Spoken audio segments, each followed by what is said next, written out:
Welcome to Reality on the Ground, real people, real issues with Andrew Chamagero Muntu Wawansi.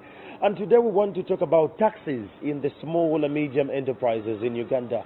We've had issues of taxes. People have been complaining. A couple of days ago, the budget was read.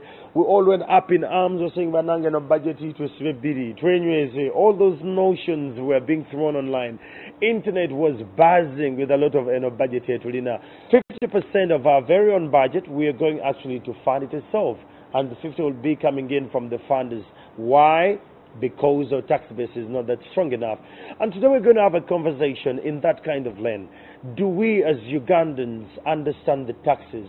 Have you taken time as a Ugandan to actually, understand what is your role as a Ugandan with regards to taxes? Have you taken time to talk to your taxman? Do you even have a taxman? Do you have someone who could take into you are now, but you just have we taken time to look at the traders themselves? Have they taken time to understand the taxation language in the country? So today I'm going to be having that conversation, of course, with a gentleman who comes from the Uganda Poor Youth Movement. He's called Mr. Issa Kato. A very good morning. Thank you. Issa Kato comes from the Poor Youth Movement. In the 2016 general election, you were in politics. I want to thank you and commend you for the wave of change. That you're no longer into politics on the street. What triggered the change that you don't want to look in the politics? You want to empower the Ugandan youth and how best they can engage their development. Yes, thank you, Andrew. Good morning, viewers. We did not engage in politics as politics itself. Yeah. We came in with demands to politicians. Yeah. So at this moment, we are watching them. We are looking at, well, we presented our issues. Yeah. And Ugandans say you elected this person. So we are looking at them and we are waiting for their promises. Okay. Yes. Well, a good step there. Kato, you and the SMEs, the Poor Youth Movement is looking at empowering youth nationwide, how best they can get into the business and how they can do business as a whole. Have you people taken time to sensitize the youth over the people who are in the small and medium enterprises about taxation? Well, first of all, thank you for bringing this important topic. Yeah. The issue of taxation in Uganda has not always been understood by laymen or us in the small medium enterprises. We are looking at taxation as something to stop us from working, of which it should have been handled in a different way, whereby how would it be handled? Ugandans should be taught or should be told that the share of taxation belongs to government, just like any other share. When you're operating business, when you're operating a business in a building like this, whether you have money or not, you have to pay rent. Yeah. When you want to get some food, whether you like it or not, you have to part with money. I agree. So why would someone want to keep the share of government with themselves?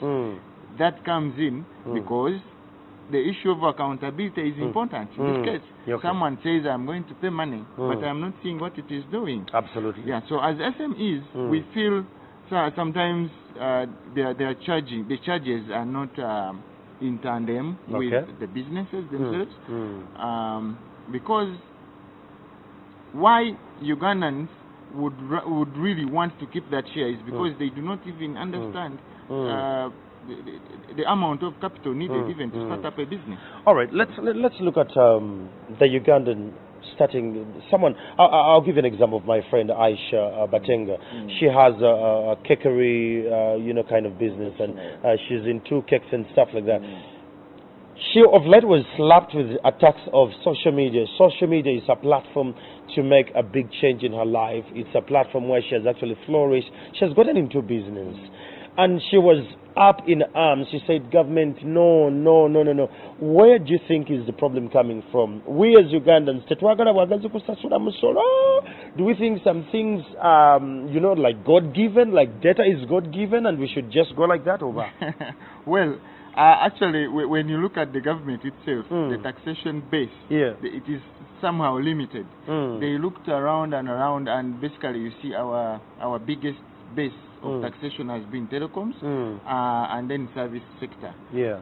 Now, when you look at the telecoms, the biggest base has been those people who are trying to sell airtime. You know, you sell the SIM cards, and they have that wide base of people I agree. in that sector, small SMEs. But now, if government looked for everywhere and only really had the option of taxing on social media, it was wrong, because at the end of the day, this is an innovation which has come in for Ugandans to market cheaply, to promote their businesses cheaply. And if you come and then tax it, yes, you grab them, you will have them, but you will not have many of them now. They are going to change. They are going to change into something else. I agree. Let's talk about a Ugandan investor. Who is a Ugandan investor to you? Because all this notion, when Doris called the commissioner, I was actually talking the other day about know your taxes and know your taxes and know your budget. She kept saying a Ugandan investor. Who is a Ugandan investor? SMEs. We are all investors. We are all investors. What the difference has been on capital. On capital, where we have different ranges of capital. But a Ugandan as an investor has not enjoyed just, if you compare them with the foreign investor, there are so many incentives given to the foreign investor, and then the Ugandan is just left there to survive. So we are all investors. Anyone who has some little capital, and you know how Ugandans have been so inventful with businesses. Although it is not easy to survive the first birthday, as we have always been told. That's where I am. Why is it very hard for SMEs to survive the first birthday? Do we have a gap of financial literacy? Do we have a gap of management? Do we have a gap of business management or something? Yes, it all comes in with the ideas. As you said, we have ideas, but now having a step from one idea into a workable business, it is not something easy. Now that's when help is required. Now, if you come in and begin taxing that person immediately, there is going to be a problem. That person will not develop. Because you don't know. So what you're meaning, we let you, like government should leave Ugandans operate business for how many years? Like 5, 10, and then they should come and they start to actually tax them? Yes, that would be better. Because why do you give a foreign investor whom you have given even land, you have given them subsidies on electricity, you have given them security, you have given them everything, and you give them again 5 years of tax holiday. Now, this Ugandan who has come up with an idea to say, okay, I need to improve domestically, even government has to support you people, so that we have this sustainability even in taxation when you depend on your domestic on your domestic taxation. So you need to support such people. Now, when you come in and impose taxes on such a person who is just beginning, who is just trying to create capital. You know, now in Uganda we are trying to create capital. I do. You can't go to the bank. You have your issues. Why can't you go to the bank? Now you look at the banking sector itself is surviving on huge taxes, which they again put back onto you who goes there for help. So if you can't really survive with that fire in that house there, then you create your capital from other avenues. So, you are of a notion that Ugandans have shunned away from the banks because of the big interest rates and stuff like that, and they have gone into other avenues. They have other options like the SACCOs and personal savings to get into business. But my question still goes back. Why is the first birth not attained? Like, why can't we have the first birthday Ugandan businesses, especially SMEs? There is no way you can have it with huge burdens on that business itself. So how best can we fix because, this? Well, we may not say we don't want to pay taxes. The issue is on you don't want to pay taxes, SMEs. Yes, well, why? Because we have issues of accountability. Where there is no accountability, I don't know why I should pay taxes. Because why I want to keep the share that belongs to government? Because I have to pay school fees for my children. If I want that child to have quality education, if I want to have health myself, quality health, I need to have money on myself. That's why I keep the share of government. So if government came up and handle the issue of accountability, people will pay taxes, and then that's how we shall survive. But imagine a small business that has begun. You have all the burdens on you. You have you are fees, you have now like those local taxes and municipality taxes. You know those agents. Yes. You have a lot of burdens on you. There's no way business can survive with that. You have at the background, at the back of your backdrop, you have school fees, you have health, you have transportation, you have everything on you. So that's why people decide do you really want to coil that your personal responsibilities as a parent are going to deny a Ugandan to fulfill his duty to pay the taxes? Not as we have not failed on those duties. What we are failing on as all of us is accountability. If government wants, now we are going to go back into these stories of the chicken and the egg, which one came first. Now the issue is, should I first pay my taxes for me to get the services, or I should first get the services to pay my taxes? So at this end, this quagmire can be solved. One, when government comes in and account for what even the little we have given. Because there are so many ways we are paying taxes indirectly. So if government actually comes out and gives accountability, are you, the SMEs, willing to pay taxes? Are you willing to sensitize your people? Are you willing to create this awareness? When we see the advantages of a government or of our leaders having what signs are we going to look at and you know that, okay, now government is being accountable? Well, we are now happy about some infrastructure developments we are seeing, and really you need investment. It's a big investment. We are okay now. We are looking at issues of transportation and if the cost comes cheaper, then we are looking forward to having Let's talk about fuel. Now the fuel. Oh my God! Fuel and electricity. This power and fuel is one thing. We are looking forward maybe when we start to produce our own oil, because now these are determinants that are foreign. We cannot blame so much government, because even the tax which is imposed there is now, they added only 100 shillings. So, well, we might not feel it right now, but what is happening is global. Absolutely. It's global. So, but now, as of now, the government was not right. It was not right. About coming what? out just to tax, where you have majority Ugandans who are just coming up.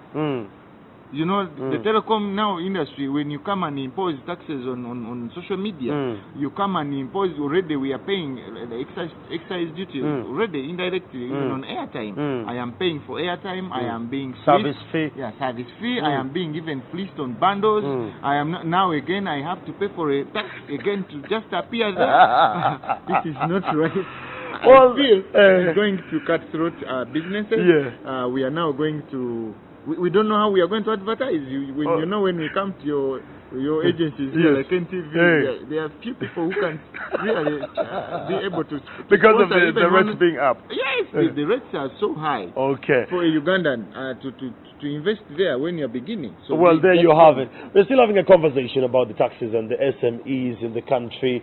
Mr. Kata has given us a couple of insights, and I'm being joined by another lady. She's so much into the digital platforms and marketing. She's from Kahil Insights. Patricia, please fall in. As you have this conversation, please, there is a lot of feedback online. Let's keep it going. Kato Inside It, good morning. Just the way you came in the real time. Good morning, Muchala Kutesa. Good morning, how are you? Fine. Now, let's look at the taxes. You, as someone who runs your business digitally, we have a new tax, 1%. It's on social media, Facebook, Instagram, Twitter, and all that. Does it also encompass Instagram? Everything. It's social media, it's cyber. So I'm wondering how the government plans on curtailing that. Yeah, because it's a hard thing to curtail social media. Why? How is it hard? What are the implementation grounds they are going to use? Right? We have the cyber crime unit, we have the digital unit in the government. Is actually going to be looking at all these? Does the government know anything to do with VPNs? Yes, they do. So how are we going to do that? Because my main question is, if you're going to tax social media, how are you going to implement this tax? Are you going to add more money on what we've been paying before while we're buying the data? Are you going to find another one cartelling us online? That means you're going to get onto our privacy. So you're going to identify Andrew, Andrew uses Facebook, or he uses Twitter, or he also uses Instagram. So Andrew needs to pay, that is what, 300 shillings? That is 20, 600. That's 600. Right? If that is going to happen, then you're stopping me, who has a small business, has been running it on social media, and the people who have been using it, seeing me on social media, I'm doing my business. Government is saying you're earning, and that earning, it needs to get at least a little bit of that, at least the 30% of that. You know the people who are on social media, who are using this platform? Yeah, a little of them. They are the young people who the government has not made any employment grounds for them. They have not done anything to show young people that, you know what? This is for young people. Let their businesses flourish like this. Social media came and we identified our own ground, our own ways of doing business in this place. Now they are cartelling on it. Don't you think the government wants to actually widen its tax base, tapping into the new waves of business and the changing dynamics? Please, these tax holidays, they're supposed to go on those people, not us Ugandans. Why are we giving tax holidays to non-nationals? Yet the young people, the biggest percentage of this country, is dying. We are it is annoying. All right, Kahil, I know you're very passionate about this. I was giving him an example of Batenga when she went out on social media. She was ranting about the social media taxes and all that.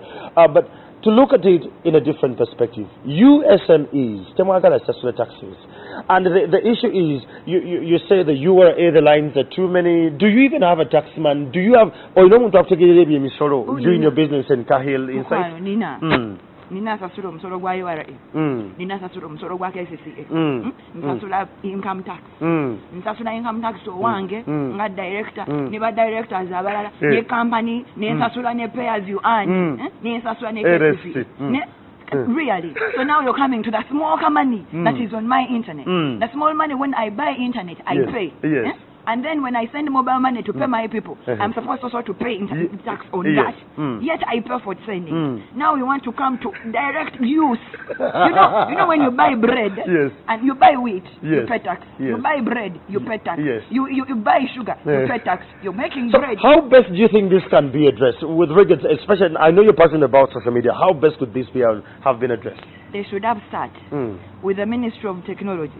Find a way. Yes, I'm not saying don't tax. I'm saying this is not going to work. Kato had an insight here. Kato said he was of a suggestion that maybe we get like 5 years, but they give you an alert. Like the guys, in the next 5 years, you're going to tax social media. So they maybe step you into that. Like that is more giving you like a tax holiday, you Ugandans. And by that time, in 5 years, you'll actually be ready. Will you ever be ready to pay taxes as Ugandans? Yes, we are ready if we know where our money is going. What is your point? You want government to give you free data, free internet, that you can run your business online without paying taxes? If you're telling me you're going to tax me beginning 1st July, what have you put in line to make sure that I actually pay the tax? The government should understand that we young people, we have brains, we think, we work ahead, we work like 10 years ahead. So what is the plan here? How are we going to implement this? If I see a loophole, I will use it. Because, man, we do not have this money you're trying to get from us. We don't. But Kahil, you get a lot of money. If Kahil, you're going to do influencing work for Kato, and Kato is going to pay, let me say, Kahil is going to be paid like a 1 or 2 million for influencing. There's someone who pays 2 million for influencing in this economy, in this social media. I'm giving it as an example. If he's going to pay 2 million Ugandan shilling, and you're getting 2 million Ugandan shilling as a Ugandan citizen, and you're going to go scot-free, and you've not paid anything, do you feel you're doing your diligent duty to this country? If you're going to tax me on every small work I am doing, then let's also start taxing every person. Beginning with the MPs on every small thing that they get. We begin from allowance per diem. We begin from there. Because then you cannot come to me and tax me, and then the people who are putting this in line are not being taxed. So me, I'm feeding this guy. He's growing a very nice belly, building very nice houses, driving very nice cars, and me, I'm what? Well, there you have it. We're still having this conversation. Kyle seems to be more passionate about it. Kyle is really pissed about this. But, well, to put the conversation in two, you deal with the Wanayinchi, Abavubuka, the ones Abakola Sabuni, Abakola, all that. Jews, we have Jews and all that. When you hear them talk about taxes, they are bitter. And I want to align it with what she's actually saying, that they're not seeing where these taxes are actually going and what they're doing. How best do you think this can be aligned? What best can URA do? Because at the end of the day, you and I have to agree. We have a noble duty to the states to pay the tax. Yeah. Yes. How best can we fix I don't think it should be URA in this case, because their job is just collect. They are always looking at how they can fund government to do its project. Yes. But it's government itself with its leaders to sort themselves out. They should come in. As Kahil said, we need also incentives. Yes. As we are beginning our businesses, as we are fighting hard to survive, what are the incentives for us as the people who are beginning? If I am looking forward at promoting my business, even beyond Uganda, I need social media. And these are platforms that were put there by young people. They knew that this is the time for social media. You talked about going beyond the borders. Doris Ekol, the commissioner, was actually addressing it a few days ago. She said the problem with SMEs in the country, and you guys are doing digital marketing, you are just looking at Uganda. You don't want to spill over to Kenya. You don't want to spill over to Rwanda. You don't want to spill. Yet these countries are spilling over back this side. So why they want actually to tax is that if you really feel that they're pitching you, like Muchala Kutesa, Bakujeko Musorogwa, that percentage, you're like, okay, I need to widen maybe my reach. I need to make sure that this money comes back in some way. So it's like saying a baby who has been crawling, stand up and run. Do you agree with what she's actually saying? Yeah, because that's the truth. What government wants us to do is in 1 year, you must survive. You must we must galvanize capital. You must put in place your idea. You must run, and you must pay taxes, and you must be rich. Okay. Ideally, how many years would you guys look at as tax holiday from the government? Why would you give a foreigner 5 years when actually that person has capacity, he has money, he has everything in place, and he's coming here to get money from Ugandans? You give that person a tax holiday. Now a Ugandan who has been here with I heard you talk about the wage bill. Yeah. Nobody wants to hear about it. We are talking about the minimum wage. Nobody wants to hear about it. Nobody wants to hear any. They don't want to have any responsibility on Ugandans. Education is poor, health is poor, everything is poor. They don't want to take any responsibility, and they want us to take responsibilities for themselves. That is not right. It is not fair at all. Okay. Well, there you have it. Kato Isma from the Poor Youth Movement.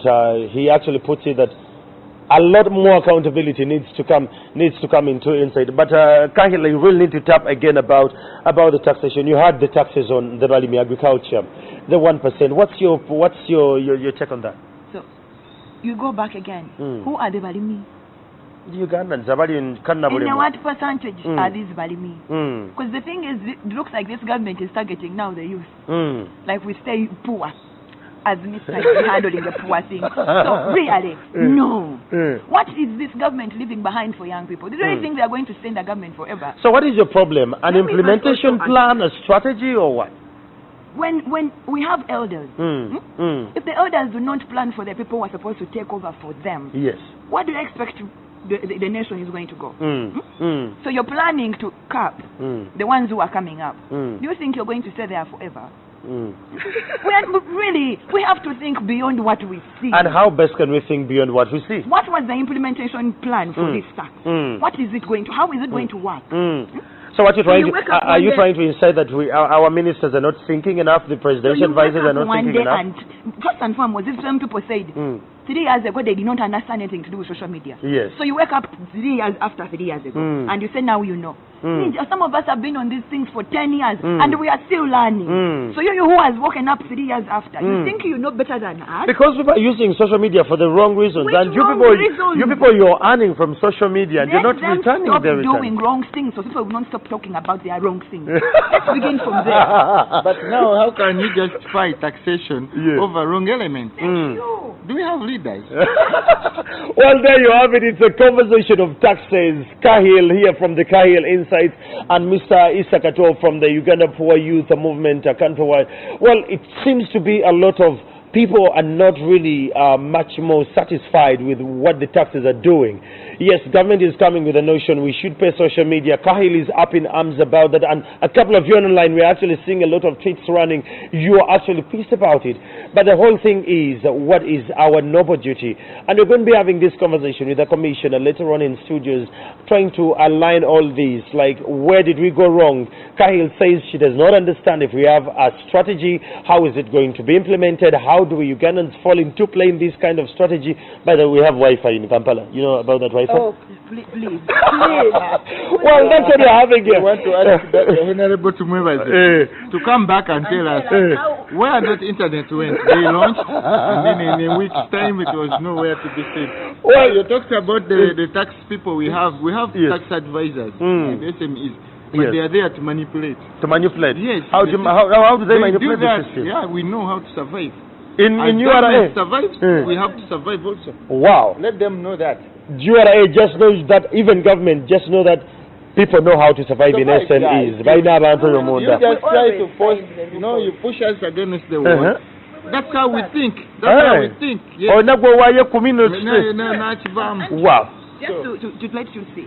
Before social media came, we were all bottled up with very many words. Yes. People would remember. I'll give you an example. A few years ago, we had Monitor chat room. Yes. Do you remember that chat room? Yes, I did. Do you remember that cafe that was a Yes, I remember. People were being hidden. Yes. We will go back there. Well, Flavia, from what I'm collecting here, there is a lot of rage from SMEs and online influencers about the taxes.